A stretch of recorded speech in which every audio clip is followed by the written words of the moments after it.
नमस्कार, स्वागत है आपका आवाज़ ख़वातीन में। मैं हूँ रत्ना शुक्ला आनंद। आवाज़ ख़वातीन के मंच से हम लोग लगातार एक कार्यक्रम चला रहे हैं जिसका नाम है मुझे इंसाफ चाहिए।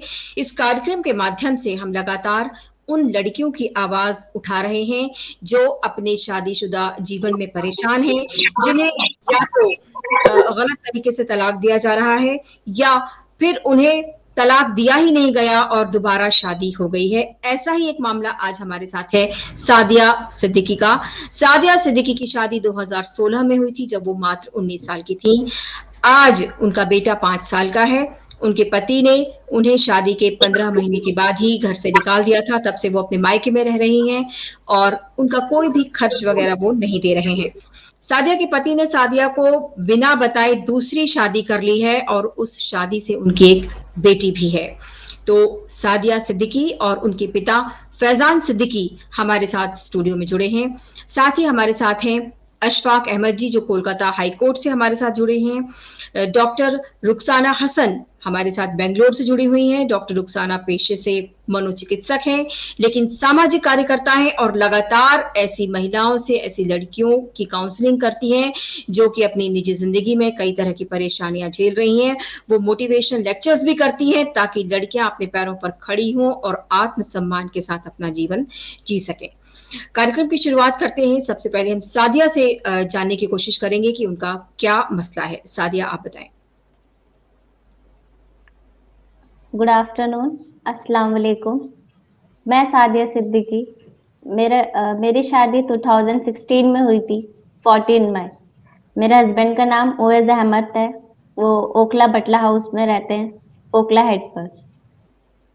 उन्होंने शादी के 15 महीने के बाद मुझे छोड़ दिया था। मेरे माँ बाप के घर पे भेजा बहाने से कि आप वहां रहो। मेरी सास का एक्सीडेंट हो गया था तो उनके हाथ में रॉड डली। तो उस टाइम पे मैं फैमिली वे से थी, तो मेरे मम्मी डैडी ने मुझे बहुत अच्छे से रखा। और उसके बाद जब मेरा बेबी हो गया, अब्दुल बिलाल सिद्दीकी, तो वो सिर्फ जब बॉर्न हुए थे तब देखने आए थे। उसके बाद आज तक ना ही तो उन्होंने कोई खर्चा दिया है, ना ही वो कभी आए हैं मेरे पास। और उन्होंने मुझे बिना बताए दूसरी शादी भी कर ली, जिससे उनकी एक बेटी है। तो मैं ये चाहती हूँ कि इतनी छोटी उम्र में शादी ना हो, लड़की सेल्फ डिपेंड बने, पढ़ाई लिखाई करे, और जब पढ़ लिख के कुछ काबिल हो जाए तब शादी करे। मैं ये चाहती हूँ कि जैसे मेरे साथ हुआ है ऐसे किसी लड़की के साथ ना हो। कोई स्टिक से स्टिक उनको कानून होना चाहिए ऐसे लड़कों के लिए। उन्होंने ना ही तो मुझे तलाक दी, ना ही कुछ बोला। सादिया, आपके साथ क्या किस वजह से उन्होंने आपको भेज दिया था? क्या वहां पर कुछ और परेशानियां भी हुई थी? थोड़ा विस्तार से आप बताएं। जी, वहां पर परेशानियां ये हुई थी। वो हमेशा से ये बोलते थे, जब से मेरी शादी हुई थी 14 मई से, फर्स्ट डे से उनका ये कहना था कि अभी मेरी शादी नहीं हुई है, अभी तो अब्बू के बेटे की शादी है, अब मैं शादी करूंगा। उनका शुरू से यही कहना था। मैं पूछती भी थी कि ऐसा क्यों, तो बोलता था बस ये तो अब्बू के बेटे की शादी हुई है, अब मैं शादी करूंगा। मतलब हर बात पे परेशान करना। फिर मेरे डैडी से डिमांड करते थे हर चीज की। बल्कि मेरे डैडी ने उनको सब कुछ दिया था, कुछ ऐसी चीज नहीं थी जो ना दी हो। गोल्ड भी दिया था, जो कि गोल्ड वगैरह सब मेरी सास के पास है।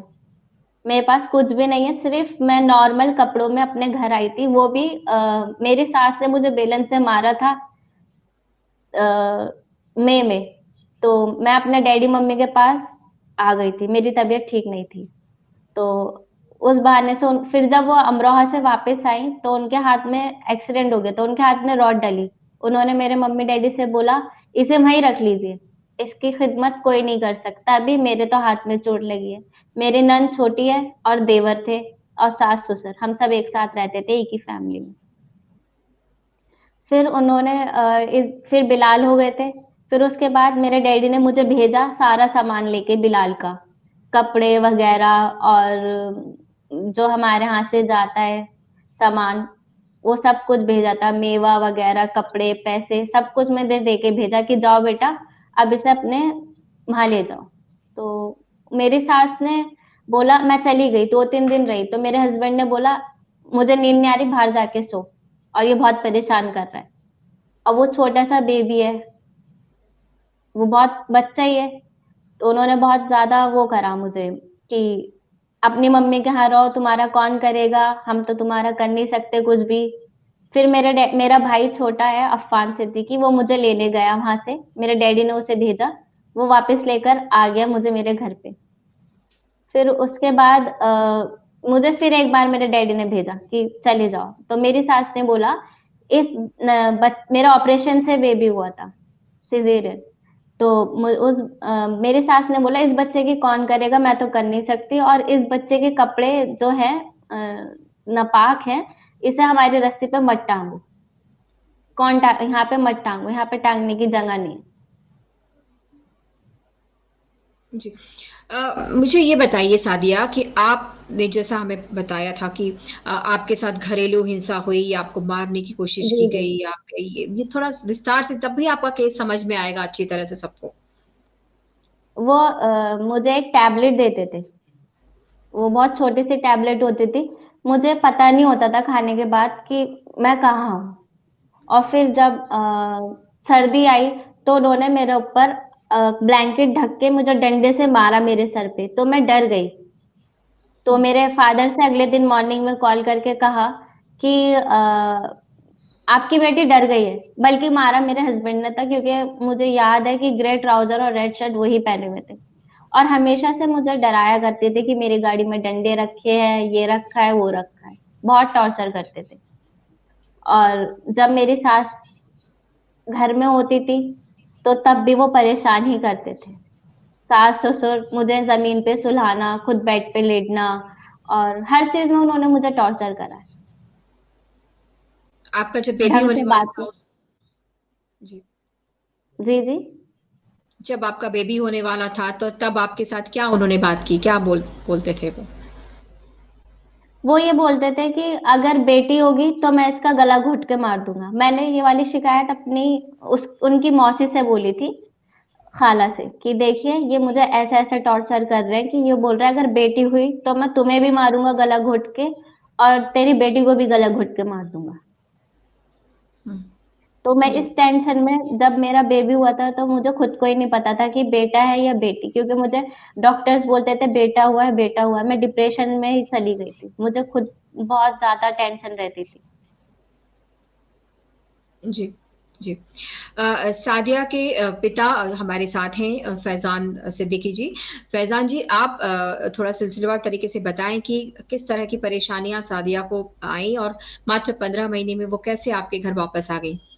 मैं अपील करूंगा आवाज ख्वातीन के मंच से कि जिस तरह मेरे साथ मेरी बेटी के साथ हुआ है, आने वाली इस समाज में, इस दुनिया में किसी बेटी के साथ ऐसा ना हो, और ऐसी तकलीफ किसी बाप को ना देखनी पड़े जैसा मैंने अपनी बेटी की तकलीफ देखी है। मैंने इसकी बड़ी खुशियों के साथ शादी की। बस गलती मेरी ये है, जो मैं समाज को बताना चाहता हूँ आप लोगों के जरिए, कि मैंने मात्र 19 साल की, जब ये 12th क्लास में थी, जब ही इनकी शादी कर दी थी। तो मैं ये दरखास्त करूंगा सबसे कि आपके आवाज ख्वातीन मंच से बताना चाहूंगा सबको कि ये कोई बाप अपनी बेटी को नीचा ना समझे, बेटे से ऊंचा ही समझे, और उसकी पढ़ाई लिखाई को बहुत, जितना पढ़ा सकते हैं उतना पढ़ाएं।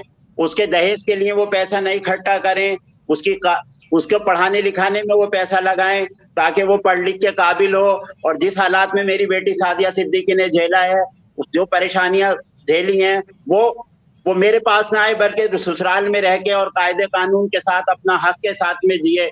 हर बेटी उसी तरह से जिए जिस तरह से मेरी ख्वाहिश है कि बच्चों, अपनी बेटियों को पढ़ाएं, बेटों से ज्यादा पढ़ाएं, इसलिए कि बेटा तो हमारे साथ रहता है, बेटियां पराई जगह जाती हैं। उनको जब वो पढ़ेंगी लिखेंगी तभी इस काबिल बनेंगी कि, और इतनी जल्दी शादी ना करें जैसे मैंने 19 साल में इसकी शादी करी। जब पढ़ेंगी लिखेंगी काबिल बनेंगी तो उन्हें अपना राइट्स का भी पता होगा, वो अपने अपने हक का पता होगा कि वो कैसे वो करेंगी। और हमेशा बेटियों को इस लायक कर दें कि उनका हाथ ऐसे देने वाला हो, ऐसे लेने वाला ना हो। जैसे मेरी बेटी 1-1 रुपए के लिए मोहताज रही, वहां पर 15 महीने बहुत मुश्किल तमाम गुजार पाई। शायद अगर ये मुझे बच्ची मेरी पहले बता देती तो मैं 15 महीने भी इसका इंतजार ना करता, क्योंकि इस मुसीबत में कोई बाप अपनी बेटी को शायद न देख पाता जिस तरह से मेरी बेटी के साथ हुआ है। हत्ता ये कि उन्होंने निकाला भी खुद और दारुल कदा से मेरे पास एक लेटर भी भिजवाया, जिसके लिए मैं दारुल कदा गया, मैं अपनी सादिया को लेके गया। वहां उन्होंने साफ साफ लिखा कि जी हमारे यहाँ जो है एक निकाह हुआ है, मतलब झूठ की इंतहा कर देते हैं लोग कि निकाह हुआ है हमारा, हमें शादी में जहेज में कुछ नहीं मिला, जबकि मैंने अपनी हस्ती से ज्यादा जो जहेज उन लोगों को दिया, सब कुछ दिया अपनी बेटी के सुख चैन के लिए, आज वो सब कुछ उन्हीं के पास है। उन्होंने दारुल कदा जो कि मुस्लिम लॉ बोर्ड के हिसाब से है, उन्होंने लिख कर वहां पर दिया, बाकायदा मेरे पास वो लिखत मौजूद है कि जी हमें ना जहेज में कुछ मिला है। जबकि मैंने इसकी शादी काका नगर कम्युनिटी सेंटर से जो रुखसती की थी, निकाह बहरहाल मरकज में ही हुआ था जैसे हमारे मुस्लिम हिसाब के उससे होता है, लेकिन मैंने जो शादी की थी वो काका नगर कम्युनिटी सेंटर से की थी। उसके बाद जो मंगनी, उससे पहले जो मंगनी हुई थी इनकी 2015 में, तो भी वो मैंने निजामुद्दीन के एक कम्युनिटी सेंटर ही है जिससे, जहां से की थी मैंने, एमसीडी का जो शादी हॉल है उसी से की थी। उन्होंने लिख के क्या दिया दारुल कदा में कि जी हमें मामूली तौर से शादी हुई, हम जहेज के खिलाफ हैं, हमें कुछ नहीं मिला जो उनको चाहिए था जैसा उन्होंने लिखा। जबकि 24 घंटे मेरी बेटी को 15 महीने में किस मुसीबतों से गुजारा, वरना कोई बेटी अपने बाप के घर आना क्यों पसंद करेगी। और इल्जामात दिए मेरी बेटी के ऊपर जो कि लिखत में मौजूद हैं। शादी के दूसरे तीसरे दिन आन के मेरे से बोले आपकी बेटी ठीक नहीं है, मुझसे बात नहीं कर रही है वो। मैंने कहा भाई ये आपका अपना पर्सनल घर का मैटर है। बहुत बदतमीजी की आन के। उसके बाद फिर बहुत कोशिशों के साथ मैं, हत्ता ये है कि मैं कभी कभी उस लड़के के पैरों पे सर रख रख के रोता था कि बेटे मेरी गलती क्या है, मेरी बच्ची की गलती क्या है, मुझे बताओ।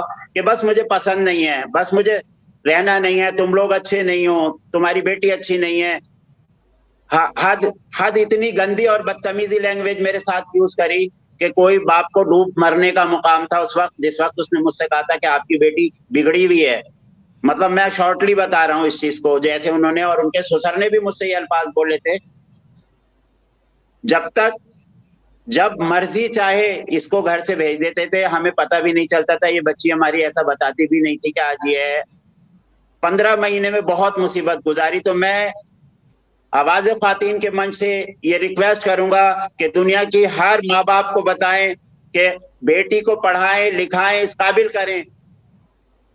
बेटियां बुरी कोई होती हैं, ये तो माँ बाप की सोच बुरी होती है कि वो बेटी को बहुत जल्दी कहते हैं कि ये हाँ पराया धन है, जल्दी इसको घर से बाहर करो। ऐसा नहीं है। बेटियों के लिए कुछ मजबूती करें, कुछ देखभाल के शादी करें। इस तरह से शादी ना करें कि जो आने वाले टाइम में बेटी मोहताज बन के वापस आए। मैं तो अपनी गलती को वो करते हुए अपनी बेटी के लिए बहुत कुछ अभी कोशिश कर रहा हूँ कि ये पढ़ लिख के काबिल हो, इसका फ्यूचर सही हो। उन्होंने तो अपने बच्चे को पैदा करने के बाद जो छोड़ा है, आज तक 1 रुपया किसी चीज के लिए जो उन्होंने बच्चे का खर्च दिया हो किसी भी तरह से। 5 साल हो गए हैं। मैं उसमें भी इस बच्ची को मैंने 12वीं के, इसका रिजल्ट बाद में आया था शादी के, उसके बाद मैंने इन्हें जो है एनटीटी का कोर्स कराया DSSB से, जो कि यहाँ दिल्ली में ही है, पंचशील पार्क मानव भारती इंटरनेशनल स्कूल है, वहां से 2 साल का इनको एनटीटी कोर्स कराया है। और अब इन्हें आगे इनका अर्जुन सिंह डिस्टेंस में ग्रेजुएशन का भी वो चल रहा है पढ़ाई। उसके साथ जो है ये इनकी कोशिश है कि मैं IAS बनूं, और उसके लिए एक नियोम एकेडमी है जहां पर आफ्ताब सर हैं, वो पूरी तरह से इनकी हेल्प करते हैं। तो मैं चाहता हूं आपसे, फिर बार बार मैं रिक्वेस्ट करूंगा कि बच्चियों को बेटों से ज्यादा समझें, बेटियों को बोझ न समझें, ताकि ये पढ़ लिख के काबिल हों और दूसरों का सहारा भी बने, और हर बेटी अपना सहारा खुद बने। जी फैजान जी, ये कम से कम तसल्ली हो रही कि आज आपको अपनी भूल का एहसास हो रहा है और आप अपनी बेटी को अभी जो शिक्षा पूरी नहीं कर पाई उसको पूरी करवा रहे हैं। सादिया, सबसे पहले मुझे बताइए कि आपने क्या कोई कानूनी अभी तक इन पे कार्रवाई की है? फिर हम अशफाक जी से पूछेंगे कि इसमें क्या हो सकता है। नहीं मैम, हमने अभी कानूनी कोई भी कार्रवाई नहीं की। क्योंकि उसके बाद जब मेरे डैडी की तबीयत ठीक नहीं रहती है, तो हम अभी तक किसी ना कोर्ट में गए ना हमने उनके ऊपर कोई केस करा है। उन्होंने ही, जैसे मेरे फादर ने बताया, उन्होंने ही हमारे ऊपर केस कर रखा है, मतलब लेटर भेजा था दारुल कजा से। क्योंकि मुझे तो इतनी वो भी नॉलेज भी नहीं है, मेरे डैडी को ज्यादा नॉलेज है, जी। तो अशफाक जी हमने अभी आपसे उनके जानना ऊपर कोई चाहेंगे। भी केस नहीं करा। अच्छा, अशफाक जी, सादिया का केस आपने सुना, इन्होंने अब तक कोई भी उस पर कोई भी जो है वो केस नहीं किया है, ना ही उनके कहीं शिकायत दर्ज कराई है। इस मसले में आगे क्या हो सकता है, कानूनी सलाह क्या आप देंगे? सबसे पहले तो डोमेस्टिक वायलेंस का केस जो इंडिया में हो रहा है, सब एज ए जो केंद्र सरकार की जो सर्वे है उसके मुताबिक 30% वुमेन जो है फिजिकली और मेंटली उन टॉर्चर उनको सहना पड़ता है अपने पार्टनर के द्वारा। ये सर्वे की रिपोर्ट कहता है। इसका मतलब ये बहुत बड़ा समस्या है इंडिया में। और रिगार्डिंग आप जो पूछ रहे हैं कि इनकी कानूनी क्या कार्रवाई किया जा सके, इनके पास बहुत सारे भारत जो कानून में प्रोविजन है 498A का मामला कर सकते हैं आईपीसी के धारा के अनुसार। उसके बाद स्पेशल 2005 में जो the protection of women from domestic violence act 2005 ये बनाया गया था, जो पारिवारिक हिंसा होता है इसमें महिलाओं के लिए ही बनाया गया था, वुमेन के लिए वो खास स्पेशल कानून है। उसमें प्रोटेक्शन ऑफिसर को अपॉइंट किया जाता है। हर राज्य सरकार का जिम्मेदारी होता है कि हर थाने में, हर इलाके में प्रोटेक्शन ऑफिसर नियुक्त करे, और उसी प्रोटेक्शन ऑफिसर के जब उनको कंप्लेंट दिया जाए तो वो उनको शेल्टर, अगर उनका मान लीजिए फादर के पास वो नहीं जा सकते तो उसको सरकार के द्वारा एक शेल्टर दिया जाता है, मेडिकल की व्यवस्था होती है, उनके खिलाफ कानूनी पूरी कार्रवाई किया जा सकता है।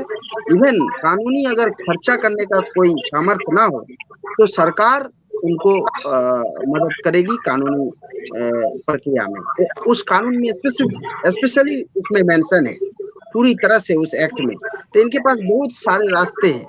ये the protection of women from domestic violence act 2005 के तहत बहुत सारे प्रोविजन में ये जा सकते हैं, और साथ साथ आईपीसी के धारा अनुसार उनके खिलाफ मामला भी कर सकते हैं, और जो भरण पोषण का जो होता है मामला वो भी वो कर सकती है। लेकिन इनको जिस तरह से बिना बताए दूसरी शादी हो गई, दूसरी शादी से एक बेटी भी हो गई, इनको इस बात की जानकारी भी नहीं दी गई और इनको घर से निकाल दिया गया, इस मसले पर क्या हो सकता है? अभी दूसरी शादी की मसले पर तो इनके खिलाफ यही मामला किया जा सकता है। उनके दूसरे जो शादी हुआ है उस पर कुछ नहीं किया जा सकता, क्योंकि मुस्लिम लॉज में अलाउ है एक से ज्यादा शादी करना। जी। लेकिन इनका जो उन पर जो टॉर्चर हुआ है फिजिकली तो मेंटली, इन चीजों पर ये मामला कर सकते हैं। और इनका जो शादी हुआ है इनको बिना बताए हुए, तो इसके खिलाफ कोर्ट में जा सकती है। इन्होंने कोर्ट में नहीं गया है या कानूनी कोई प्रक्रिया में नहीं गया है, इसलिए ये सारा उनको खुली छूट मिल गया और शादी कर लिया है। मौजूदा स्थिति में इनको क्या मदद मिल सकती है कानूनी? अभी इनको तुरंत के तुरंत क्या मदद मिल सकती है? क्या उसकी कोई समय सीमा होती जिसके भीतर अगर ये शिकायत करती तो उनको ज्यादा फायदा होता?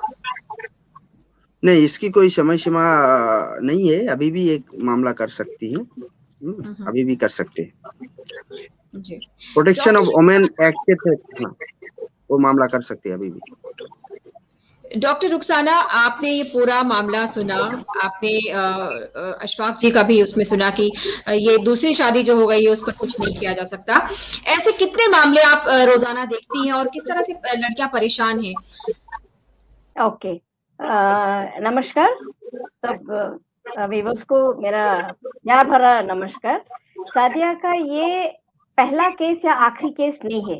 सादिया के ऐसे बहुत सारे केसेस, बहुत सारे सादियाज हैं, बहुत सारे आयशाज हैं, बहुत सारे आत्महत्या हो रही, जहां पर एक्सीडेंट, ये सब हो रहा है। जैसे अशफाक जी ने बोला कि दूसरी शादी कर सकते हैं, sir, I'm very, very sorry to say that according to Mohammedan law, according to the Shariat law, जब तक पहली बीवी से परमिशन नहीं मिलेगा, पहली बीवी से परमिशन नहीं मिलेगा, एनओसी नहीं मिलेगा, दूसरा निकाह लागू नहीं है। जब तक वो पहली बीवी को तलाक दे, रीजंस रहना चाहिए कि वो बदचलन है, बेहया है, बेआबरू है, जो पति का कहना नहीं मान रही। There should be a valid reason to say that ये औरत मेरी पत्नी नहीं बन सकती, मेरे बच्चों की माँ नहीं बन सकती है। वो वैलिड रखकर वापस उसको 3 महीने का टाइम देना पड़ेगा। जैसे बोलते हैं ट्रिपल तलाक है ही नहीं। पहला तलाक देना चाहिए 1 महीने का टाइम, दूसरा तलाक देना चाहिए 1 महीने का टाइम, तीसरा तलाक 3। उसके बाद 2 एविडेंसेस को लेकर जाके वहां पर वो लड़की का तलाक हो सकता है, वो भी 2 एविडेंस के साथ, विटनेसेस के साथ। दूसरी बात रही कि दूसरी marriage, that marriage is not valid at all, it is null and void according to the IPC and शरीयत लॉ। ये वैल्यू नहीं है जब तक ये दूसरी बीवी का, पहली बीवी का ये नहीं होता, दूसरी बीवी का दर्जा नहीं आता। हाँ, मुस्लिम में 4 शादियां लागू है ताकि ये लोग दूसरे इलीगल रिलेशनशिप में नहीं होना करके, इसीलिए 4 शादियां लागू है। बट लॉट ऑफ कंडीशंस हैं, कंडीशंस बहुत सारे हैं। अगर वो पहली बीवी को तलाक देता है तो उसका जो इद्दत का पीरियड है 3 मंथ्स 10 डेज 4 मंथ्स, तब का वो पूरा खर्च उसको देना चाहिए, एक केयर टेकर देना चाहिए। ये सब बहुत सारी चीजें, ऐसा नहीं कि कोई बोल दो हाँ 4 शादियां हो सकते हैं, it is not so. Please follow the Arabian countries जो 100% मुस्लिम कंट्रीज होते हैं, तुम वहां का ये उठाकर देखो। बहुत दुख की बात है कि इंडिया में जो मुसलमान हैं, हम लोग सभी एम्ब्रेस करके है Islam. We are not the actual Muslims, we have embraced, maybe my forefathers, हम लोग इस्लाम कबूला है। तो हम लोग क्या बोलते हैं कि 4 शादियां नहीं, 4 शादियां ये नहीं है। अभी जब हाल ही में एक ये हुआ कि triple talaq not allowed, even in Islamic thing triple talaq is not allowed. Talaq when you say in anger is not valid. So बहुत सारे ऐसे बारीकियां हैं जो हम लोग को छोड़ के बोलते हैं कि ऐसा ये है करके। सादिया जैसे लड़कियों का केसेस मेरे पास तो बहुत आ सकते हैं, and I am very proud ये करने के लिए जो सादिया के डैडी हैं, मैं उनको सलाम करती हूँ कि एटलीस्ट वो खुल के आए हैं बोलने के लिए, हाँ मेरी तकसीर है, मैंने बेटी को 19 साल में शादी की। वो अशफाक तो नहीं आया था, सॉरी वो दुल्हा तो नहीं आया था शादी ये करने के लिए, आपने शादी रचाया था।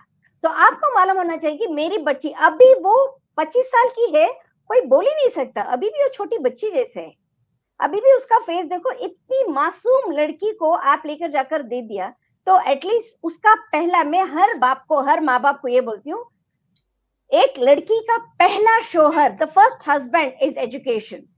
अगर आज मैं इतनी बोल्ड हूँ, इतने सारे समाज से ही, सेम समाज है, मेरा भी समाज सेम है, अशफाक का भी सेम है, सादिया का भी सेम है, आपका भी, सबका समाज सेम है। ऐसा नहीं कि मैं मुसलमान लड़की हूँ। हाँ, मुसलमान लड़की के ऊपर दबाव ज्यादा है।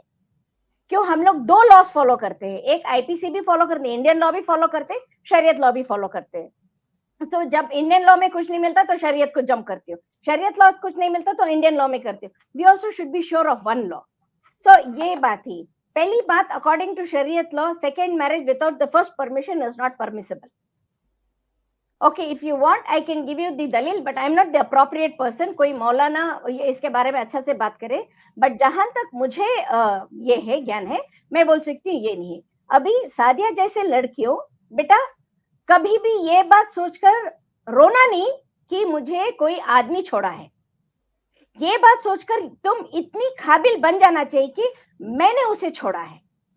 जब तुम्हें दिमाग में आ जाए ना, तुम्हारे वो जो भी है, मैं उसका नाम भी नहीं लेना चाहती, तुम्हारा जो सोकल शोहर है, कल उसको मालूम होना चाहिए, अरे मैंने इतनी काबिल लड़की को छोड़ दिया। और तुम जो वो ट्रॉमा में थी ना कि मुझे लड़का हो या लड़की होगी, ये ट्रॉमा तुम्हारे बच्चे, बीइंग अ चाइल्ड साइकोलॉजिस्ट, ये ट्रॉमा तुम्हारे बच्चे के ऊपर जरूर पड़ेगा। क्यों? जब वो पेट में था तो तुम वही ट्रॉमा में है कि ये लड़का है या लड़की है। अगर लड़की हो जाती तो तुम भी एक लड़की हो, उसकी माँ भी एक लड़की है, ये सब हम लोग भूल जाते हैं। लड़की हो या लड़का, लड़की के पास नहीं है, it is purely the X chromosome and the Y chromosome which says कि लड़की हो या लड़का है, एंड दो भी लड़के के पास ही आते, लड़की कुछ नहीं कर सकती, लड़की के पास तो सिर्फ एक ही ये है। ओके, जो भी लड़का तुम्हें देता है वही, अगर वो लड़की का क्रोमोसोम देते तो तुम लड़की ही पैदा करोगी, तो इसमें तुम्हारी कोई गलती नहीं है।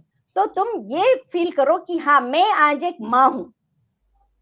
ओके, ये करके अभी आपके पिताजी बोल रहे थे कि you want to become an IAS officer, keep that as an burning desire, yes I have to do this. कितना जितना हम लोग रोएंगे ना उतना समाज तुम्हें रुलाएगा, और जितना तुम एंड का खड़ोगी तभी भी बोलेगी कितना एंटी है, इसका पति इसीलिए छोड़ दिया। उसको सब पीछे बात करे तो पीछे बात करने दो, आगे बात करते तो उनके पास आर्ग्यू मत करो, डिस्कस करो। सो यही मैं बोलना चाहती हूँ कि ये सादिया जैसे केसेस नॉर्मल केसेस है। हाँ, कानून के मुताबिक जो बोल रहे हैं अभी, डाउरी हैरेसमेंट, डोमेस्टिक वायलेंस, जब महिला पुलिस स्टेशन में मेरा एक्सपीरियंस 7 इयर्स का है, तो ये है ना, कानून बोलने के लिए बहुत अच्छे होते हैं। जैसा मेरा एक लॉयर रहेगा, उनका भी एक लॉयर रहेगा। अगर मैं मेरा लॉयर में 10,000 रुपए दे रही हूँ तो वो 20,000 रुपए देंगे। डाउरी केस में अगर हम लोग उनको अरेस्ट करते हैं तो 3-4 दिन में वो बाहर आता है। कैसे बाहर आता है? मेरे जैसा एक लॉयर ही किया ना। So this is not an kind of thing सिर्फ सादिया और सादिया के अब्बा या सादिया के अम्मी या सादिया के फैमिली के ऊपर, इसमें सारा समाज इन्वॉल्व है।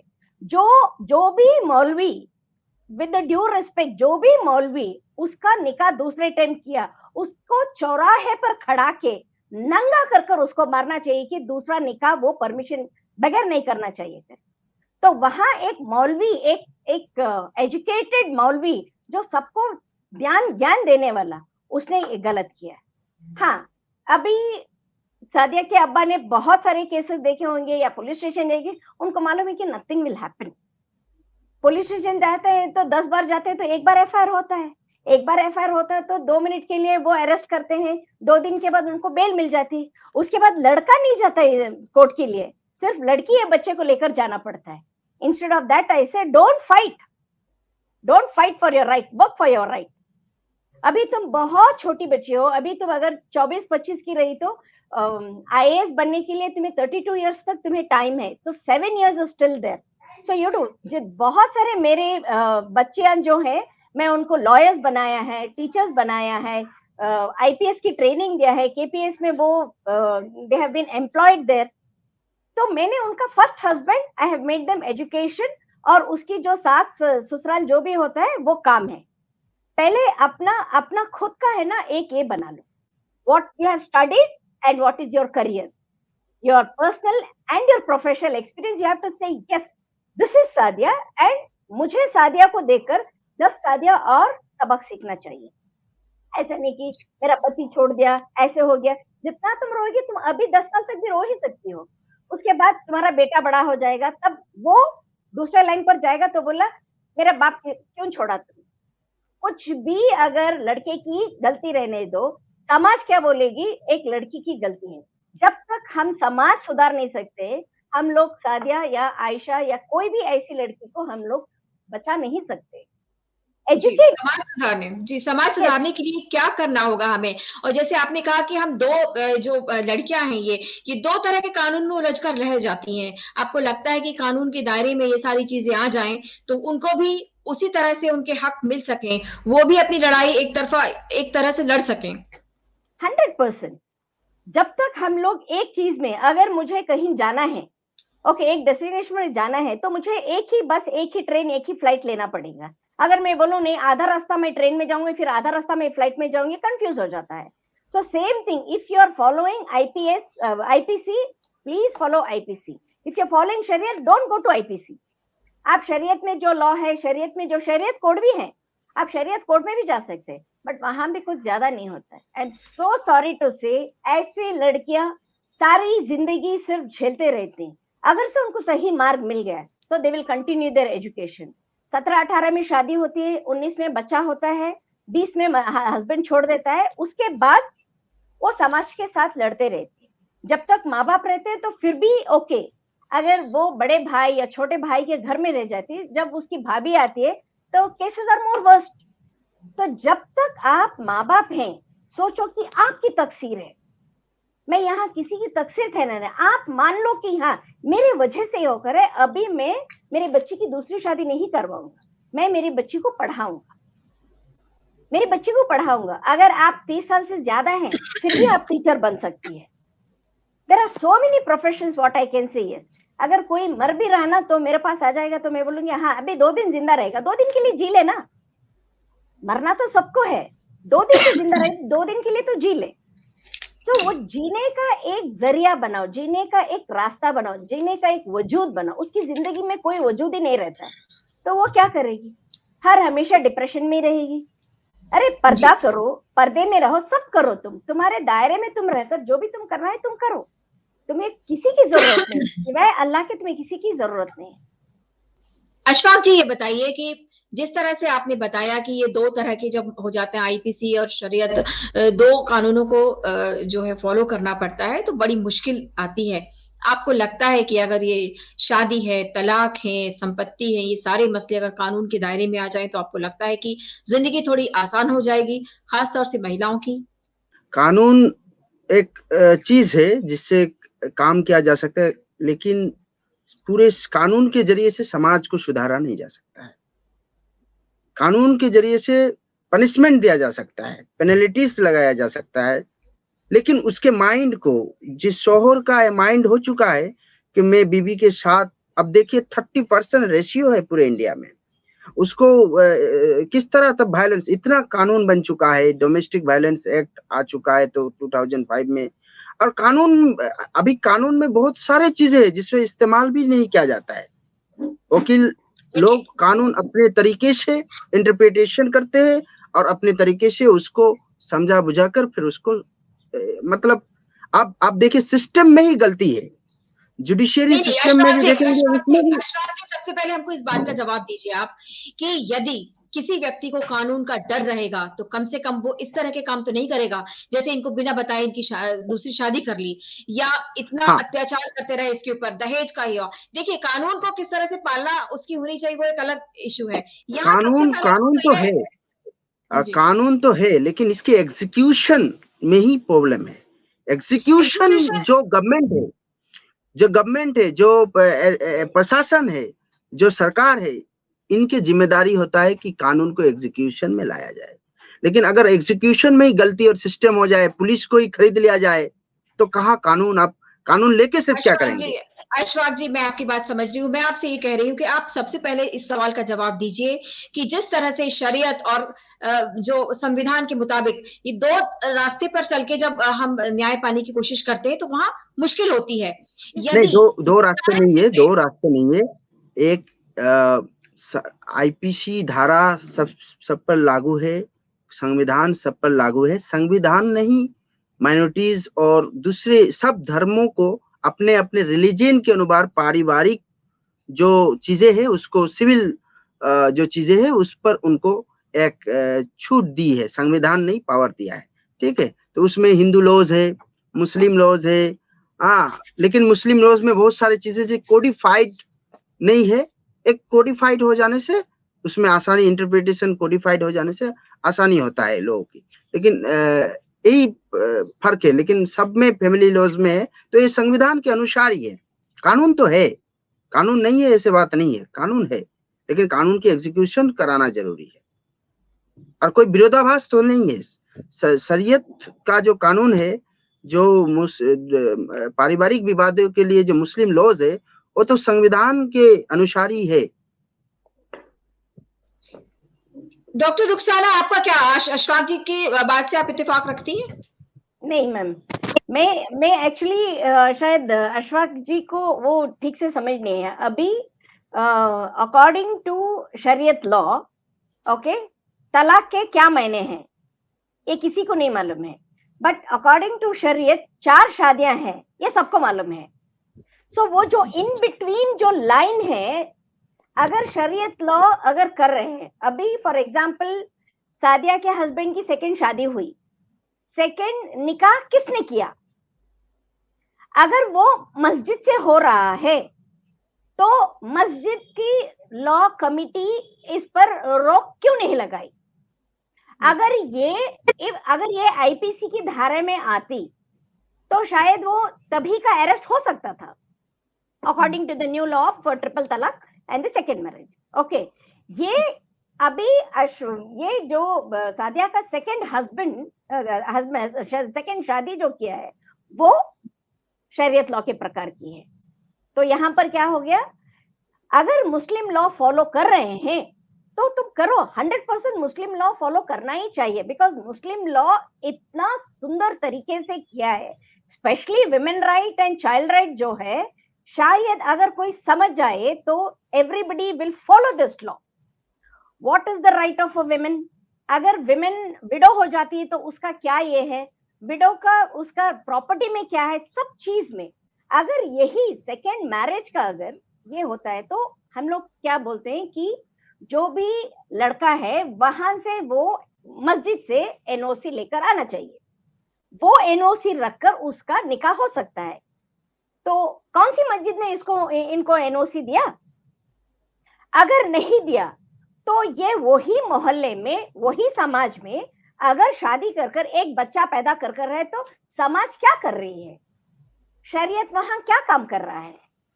अगर मस्जिद को 100% ये एटलीस्ट फ्राइडे एक दिन मस्जिद को जाएगा, अगर नहीं भी गया तो मस्जिद के लोग वहां पर जा सकते थे। तो क्या कर रहे हैं आप लोग, किसके परमिशन से? मैं सादिया के हस्बैंड का भी मैं इसमें फॉल्ट नहीं बोल, अगर सादिया के हस्बैंड को 4 लगाकर बोलते तू शादी नहीं कर सकता है तो वो कैसे कर सकेगा?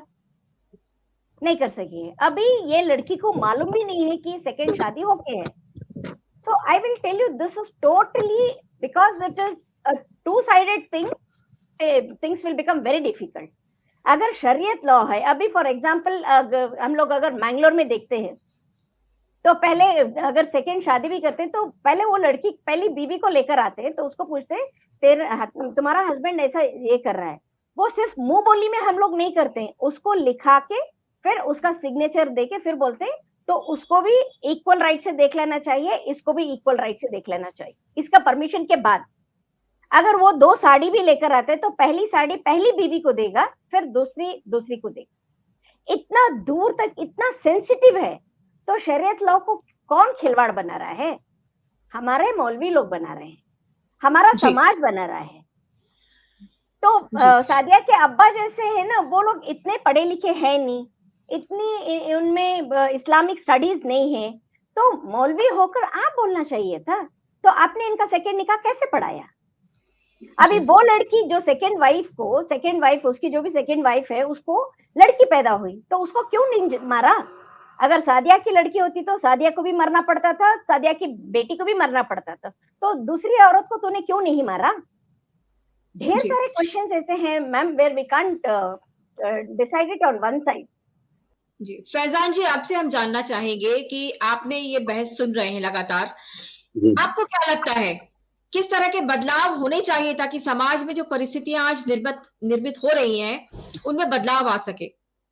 सबसे पहले तो मैम मैं ये चाहूंगा कि जब लड़की खुद एजुकेटेड होगी और इस चीज को जानेगी तो वो कुछ राइट्स अपना आप ले सकती है, और उसके लिए जरूरत नहीं कि मतलब हम तुम लोगों के लिए मोहताजी का सबब बने। दूसरे क्योंकि किसी के पास टाइम नहीं है, कोई किस निगाह से क्या है, मेरा अपना डिसीजन ये है कि बच्ची को खुद इतना बोल्ड, इतना एजुकेटेड कर दो ताकि सामने वाले को ये लगे कि हाँ ये भी कुछ है। क्योंकि मेरे साथ ये हुआ है कि वो मुस्लिम लॉ बोर्ड में, जैसे कि मैम भी बता रही थी अभी, शरीयत वाले खुद इतनी गड़बड़ कर देते हैं कि मैं मुस्लिम लॉ बोर्ड में उन्होंने अपील करके मेरे पास लेटर भेजा, मैं सादिया को लेके गया, मेरे साथ मेरे भाई वगैरह गए, तो उन्होंने कहा जो भी है आप तहरीर में दें। हमने तहरीर में दिया कि भाई इस लड़के ने ऐसे ऐसे हमें परेशान किया, हमने दहेज दिया कि, हमारी तहरीर न सुनते हुए उन्होंने कहा ठीक है तो आप नहीं रहना चाहती तो आप खुला ले लीजिए। अब हमें ये नहीं पता कि क्या खुला ले लीजिए, क्या ले लीजिए। बच्ची अगर इस काबिल होती, वो जानती कि खुला क्या चीज होती है, तो उसे नॉलेज होती, पढ़ी लिखी होती, तो इतनी 12th क्लास में क्या जानेगी वो। उसके बाद जो मेरे भाई वगैरह थे उन्होंने कहा मौलाना से कि भाई हम ऐसे कैसे खुला ले लें, तब हम उसे बंद करके आगे उस केस को। अब पता चला कि वो लड़का कहता कि जी मैं तो आजादी से जीऊंगा, मैंने तो ऐसा, और मुझे कौन रोक सकता है, मैं कोर्ट में कर ले। पुलिस बिक जाती, मैं तो अपने पुलिस को पैसा दे दूंगा, कोर्ट बिक जाता। इस डर में सर हमने आज तक कोर्ट में भी जाके कुछ अपील नहीं किया, क्योंकि हमें वहीं पे जाने के बाद मुस्लिम लॉ बोर्ड का जो एक उनका ऑफिस खोला हुआ है वहीं बटला हाउस पे, जहां इसकी सादिया की ससुराल थी, उसके घर के 100 कदम दूरी पे था। वहां पे जाने के बाद जब हमें दूसरी बार में हमें ये लगा कि या तो हमारी सुनने को कुछ राजी ही नहीं है, तो हम क्या करते, मतलब उन्होंने हमारी तहरीर को पढ़ा तक का नहीं, जबकि उसके पहले पेज पे लिखा हुआ है जो भी है ये मुस्लिम लॉ बोर्ड पे जो भी है कुरान हदीस की रूह से लिखा जाएगा। वहीं पे वो लड़का लिख के दे रहा है ना मुझे दहेज मिला है, ये लड़की गंदी है, ये सब कुछ है। तो किसी भी चीज के लिए कोई भी मौलवी इस तरह से नहीं करता कि वो डिसीजन ले, 4 आदमियों के पास जाए, जैसे मैम ने बताया कि जुमे के दिन इकट्ठा करें, और वो लोग लड़की वालों के पास भी जाएं जो उनको गलती का पता चले, लड़के वालों के पास जाएं जो लड़के का पता चले। लड़की को तो दबा के ही रख दिया जाता है ना, इसलिए कि वो लड़की है। सबसे पहले तो माँ बाप दबा के रखते हैं कि तू लड़की है, तू लड़की है, मत पढ़ मत होकर।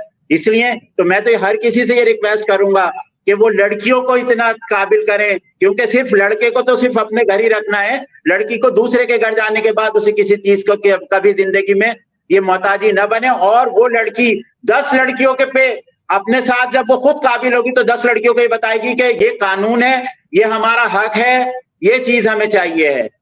तो मैं तो मैम से यही रिक्वेस्ट कर रहा हूं कि आगे यही सबको पूरे समाज में ये दें कि लड़कियां पढ़ें, पढ़ लिख के काबिल बने। जो माँ बाप इस फिक्र में दहेज इकट्ठा करके, उधार कर्ज करके, सब कुछ करके उनको करते हैं, नहीं, बिल्कुल नहीं। गवर्नमेंट ने बहुत से स्कूल दिए हुए हैं, बहुत कुछ दिया हुआ है। अरे पढ़ा के देखो तो सही लड़की को, उस गंद दिमाग को अपने गंद से निकालो। जब माँ बाप के दिमाग में ही ये गंद होगी कि न मालूम हमारी बेटी क्या कर सकेगी बाहर जाके, अरे अपने बेटे को नहीं देखते कि बेटा कब बाहर जाके क्या करेगा, कम से कम ये भी कोई पूछने वाला है किसी बेटे से।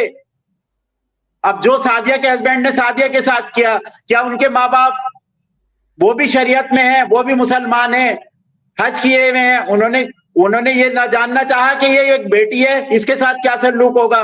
उन्होंने आज तक आने के बाद ये नहीं देखा कि तुम घर वापस चली गई हो तो हमारा पोता है, हमारे बेटे का बेटा है, लाइए हम इसको कुछ देखें या कुछ दे दें या कुछ कर दें।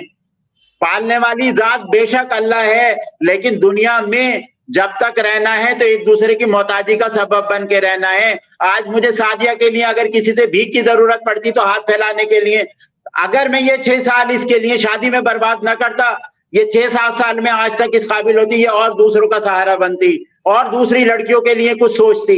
लेकिन ये गलती मैं करके, मैं चाहता हूं समाज में कि कोई बेटी के बाप ऐसी गलती ना करें, प्लीज ना करें।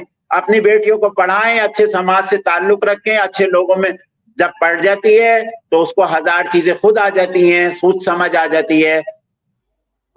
अब मैंने सादिया के तो 3-4 साल बर्बाद किए मैंने, क्योंकि ये वहां रही 2 साल, इनका 15 महीने वो बर्बाद गया। उसके बाद एजुकेशन के लिए इनका वो डाला, तो ये कोविड के चलते अभी तक अपनी जो है बीए क्लियर करना है, उसके बाद ये आगे पढ़ाई होगी, जो भी होगा जैसा भी होगा। तो मेरी तो यही रिक्वेस्ट है सब लोगों से।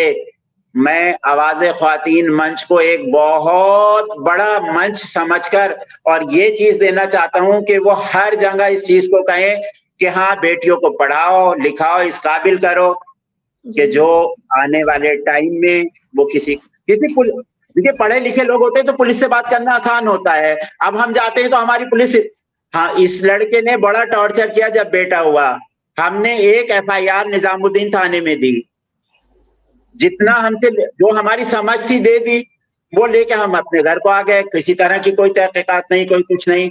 अगर पढ़ा लिखा समाज में बेटियां पढ़ी लिखी होंगी तो वो जाने के बाद अपने हक को, जरूरी को ये मैं बाप जिंदा हूं, अगर मैं मर गया तो ये बेटी कहाँ जाएगी मेरी, क्योंकि मैंने इसको वो कदम ही नहीं दिए, वो पैर नहीं दिए मैंने इसको, वो पैर काट लिए थे इसकी 18 साल की उम्र में, कि जो ये पैर कदम चल के आगे चलती और समाज को बताती कि जो मेरे साथ किया है वो किसी के साथ ना हो। क्योंकि ये जो बेटी को बहुत मजबूत बनाने का काम माँ बाप का होता है, क्योंकि वो बेटी से 20 साल पहले समाज की में दुनियादारी में सब कुछ जाने हुए होते हैं, लेकिन फिर भी अंधे उनके जो है ना, जैसे मैं अंधा हुआ, मैंने अपनी बच्ची को जो है दूसरे के हवाले कर दिया। जैसे मैम ने बोला, बिल्कुल मैं इस बात से सारी जिंदगी मैं इस चीज का अफसोस करके ही जाऊंगा यहाँ से दुनिया से, कि मेरी इतनी प्यारी बेटी इतनी प्यारी बेटी को के लिए मैंने क्या क्या सुना और कैसे इंसान के पैरों पे सिर रखा, कैसी मतलब मैंने उसकी रिक्वेस्ट करी कि भाई मेरी बच्ची को रख ले, मेरी बच्ची को रख ले। शायद ये अकल सारे माँ बाप को आ जाए कि क्यों रख ले, शादी तो दो घरों का है ना, खाली बेटी कोई है जो दब के रहे। बेटी के हकूक जान ले तो मैं कहता हूँ फिर हमारे समाज सुधरेगा, फिर सुधरेगा, क्योंकि वो लोग बहुत पीछे हैं सुधरने के, कि उन तक ये आवाजें नहीं पहुंच पाती। इनको घर घर जागरूक किया जाए, मस्जिदों में जो मौलाना हैं उनके लिए ये किया जाए ताकि वो इन बहन बेटियों के मसलों को जो है मस्जिद, जुमे की मस्जिद में तकरीर करें तो 100-200 आके नहीं 1000-500 के दिमाग में हो कि हाँ बेटियों को पढ़ाया जाए, इस काबिल किया जाए, ताकि वो शरीयत भी जाने। शरीयत भी तो लिखी हुई है ना, शरीयत कोई हमें बयान कोई करता है। जब तक हमें कुछ चीज को पढ़ नहीं पाएंगे, लिख नहीं पाएंगे, तो हम क्या चीज ढूंढेंगे किस चीज को। अब हम वकील साहब से जैसे अभी बातचीत चल रही है, थोड़ी सी देर होगी, हमें नहीं पता कितनी बातचीत क्या जानेंगे। मैम से बात हो रही क्या जानेंगे, पढ़े लिखे होंगे तो खुद किताबें खोल के देखेंगे ना, मोहताजी नहीं बनेगी। फैजान जी, हम वाकई आपकी हिम्मत की दाद देते हैं। आज इस मंच पर आपने अपनी गलती को स्वीकारा और समाज को सुधारने के लिए आपने पहल की। आपने बहुत ही खुले दिल से इस बात को न केवल स्वीकारा है, बल्कि आपने ये भी एक तरह से कदम उठाया है कि समाज सुधरे। डॉक्टर रुखसाना, आपसे हम जानना चाहेंगे कि इस तरह की समस्या का अब आगे किस तरह से समाधान खोजा जा सकता है, खास तौर से ऐसे मसलों का जो उलझ कर रह जाते हैं कानून और शरीयत के बीच। सबसे पहली बात, अपनी जो बच्ची है उसको जैसे आप पहले शादी से पहले देख रहे थे, बस उस नजर से देखो। ये मत सोचो कि वो वहां ससुराल छोड़कर आ गई या ससुराल से उसे भेज दिया गया है, व्हाटएवर नेगेटिव वर्ड्स। उसको ये समझो कि वो आप ही की बेटी है, अभी भी आप ही की बेटी है।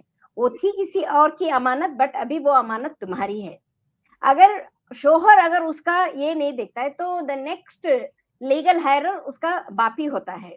कोई भी डिसीजन लेने दो, कुछ भी होने दो, जो कुछ भी हो गया फैजान जी उसके बारे में आप छोड़ा ना, एक तिल का भी है ना, आप उसको ये मत करो। शायद अल्लाह ने इसके पीछे कोई और राज रखा है कि सादिया जैसी एक लड़की समाज में अगर आगे आके ये करेगी, तो अगर वो आईपीएस ऑफिसर बन जाए, ऐसे 4 लोगों को वो 4 डंडे भी मार दिए ना, वो जितने लोग के पास आप गए हैं, आपका सर रखे हैं, आप इतना दिल बिलाए हैं, तिल तिलाए हैं, इस सब के इसमें अगर वो 4 दूसरी लड़कियों को अगर वो सही रास्ता दिखा दे, तो वो सिर्फ अभी पॉजिटिव जो है सिर्फ वो देखो हस्बैंड एंड वाइफ, मियाँ बीवी का रिलेशनशिप ऐसे नहीं कि आप फोर्स कर लेकर जाकर उसको डाल दो, ओके, वो फोर्स करके उसे बाहर फेंक दे। ये रिलेशन ऐसा है, ये रिलेशन दिल से दिल को जुड़ता है। अगर दिल से दिल का तार नहीं जुड़ रहा है तो आप फोर्स कर मत डालो ना। ये लड़की को वो सहेगी, एक टाइम आ जाने से उसके दिमाग में आ जाता है ना मेरे माँ बाप मुझे स्वीकार रहे, ना मेरा हस्बैंड मुझे स्वीकार रहे, तो वो क्या करते हैं, मौत को स्वीकार लेते। वो मरने से पहले उसको एक बार जीने का हक देते जी। अभी आप 4 साल या 5 साल कुछ भी हो गया, अभी शायद सादिया आप 24 की है या 25 की हो? 26, okay, still you have another 6 years। 6 years में अगर तुम 3 साल में भी अगर आपका बीए कर देती हो, तो again you will have 3 years to attempt for your UPSC exams.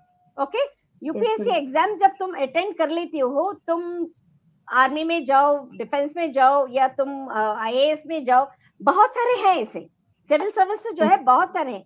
किसी एक सर्विस में तुम जमकर बोलो यस मैं सिर्फ सादिया हूँ, तुम्हें सरनेम की कोई जरूरत, मिसेस की जरूरत नहीं, तुम सिर्फ मिसेस बनो। और सादिया, मैं आपसे एक मेरा पर्सनल मैं शेयर करती हूँ कि ना, जब लोग मुझे कहते थे कि मैं काली हूँ, मैं देखने के लिए अच्छी नहीं हूँ, और मुझे कौन शादी कर देगा, कौन मुझे दहेज देगा, तो मैं बहुत सी छोटी थी, तो मुझे ना दहेज का जो वर्ड है, मैं सोचती थी वो कोई गाली होती है, क्यों हम लोग को नहीं मालूम था कि दहेज क्या होता है। तो मैंने बोला जिससे भी मैं शादी करूंगी वो दहेज नहीं लेगा। तो जैसे मेरे हस्बैंड का वो फर्स्ट प्रपोजल आया था, तब उसने बोला, तो पहले मैंने जाकर पूछा दहेज क्या चाहिए, मुझे कुछ नहीं मालूम, दहेज क्या चाहिए। तो उन्होंने बोला नहीं, हम सिर्फ ऐसे ही तुम नहला धुला कर बिठाओ, हम लोग को कुछ नहीं चाहिए, हम लोग शादी कर कर चले जाते और सिर्फ हम लड़की चाहिए और कुछ नहीं चाहिए।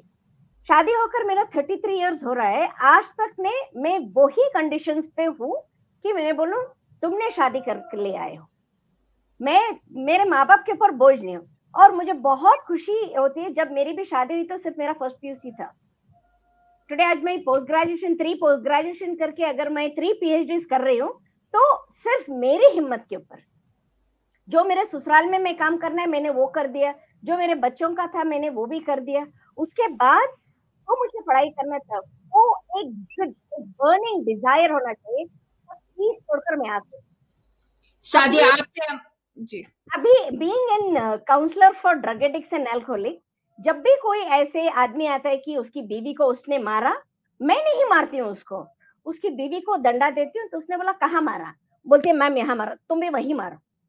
कितने मारा? 1, सो 1:3, तुम 3 मारो। आज वो मियाँ बीवी इतने खुश है, इतने खुश है। 1-2 केसेस नहीं किया है, मैंने बहुत सारे ऐसे केसेस किया है। तो ऐसे होना चाहिए कि तुम जो हो, तुम्हारा रिप्लिका दूसरा होना चाहिए। So you be an example, ठीक है? सादिया आपने इतना अच्छा डिस्कशन सुना, आपको इतनी अच्छी सलाह भी मिली, आप क्या कहना चाहती हैं? आप किस तरह का संदेश देना चाहती हैं बाकी लड़कियों को? मैं आवाज़े ख्वातीन के मंच से ये कहना चाहती हूँ लड़कियों को, किसी की भी मत सुनो, आगे बढ़ो, पढ़ाई करो, लिखो और बहुत एजुकेटेड बनो, जितना बन जाए। क्योंकि आजकल के कॉलेजेस में भी फ्री एजुकेशन है गर्ल्स के लिए ज्यादातर। अगर कोई पुअर फैमिली से बिलोंग करता है तो कोई बात नहीं, बहुत सौ के माँ बाप रोक लेते हैं कि नहीं हमारे पास पैसे नहीं है, तुम आगे मत जाओ। लेकिन मैं ये चाहती हूँ कि नहीं, पैसे छोड़ो, जो तुम दहेज में लगा रहे हो ना वो पढ़ाई लिखाई करो, अपने आप को सेल्फ डिपेंड बनो।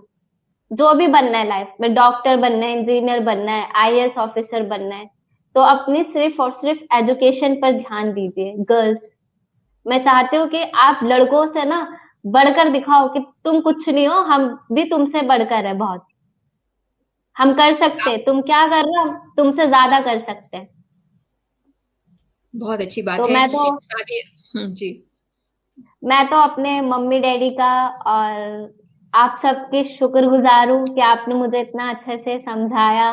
और क्योंकि मेरे डैडी मुझे बहुत सपोर्ट करते हैं, मेरी मम्मी भी बहुत सपोर्ट करती है, तो मैं चाहती हूँ कि मैं पूरे देश का नाम रोशन करूं और मैं अपने ससुराल वालों को दिखा पाऊं कि देखिए आपने मुझे आज से 5 साल पहले ऐसे छोड़ा था और आज मैं ये हूँ। वाह, बहुत अच्छी बात है। हम सब यही उम्मीद करेंगे और हम जल्दी से जल्दी देखना चाहेंगे कि सादिया कुछ ऐसा करके दिखाए कि सबको पता चल जाए कि लड़कियां क्या कर सकती हैं। और आप कर रही हैं, अभी भी कर रही हैं, आप अपनी बिल्कुल अपनी जिंदगी की कमान आपने अपने हाथ में रखी है, ये बहुत अच्छी बात है। बस आखिरी एक वाक्य हम फैजान जी से सुनना चाहते हैं कि वो अपनी तरफ से एक संदेश लड़कियों को दे दें। हर माँ बाप अपनी बच्चियों को पहले पढ़ाएं लिखाएं, काबिल बने और शादी जब करें जब वो सेल्फ डिपेंड हो जाए। अगर आप भी किसी तरह की समस्या से जूझ रही हैं तो आवाज़े खवातीन से फोन, ईमेल या फिर मैसेज के माध्यम से संपर्क कर सकती हैं। हम आपकी मदद करने की पूरी कोशिश करेंगे। इसी उम्मीद के साथ आपसे हम विदा लेते हैं। आप सभी मेहमानों का बहुत बहुत शुक्रिया।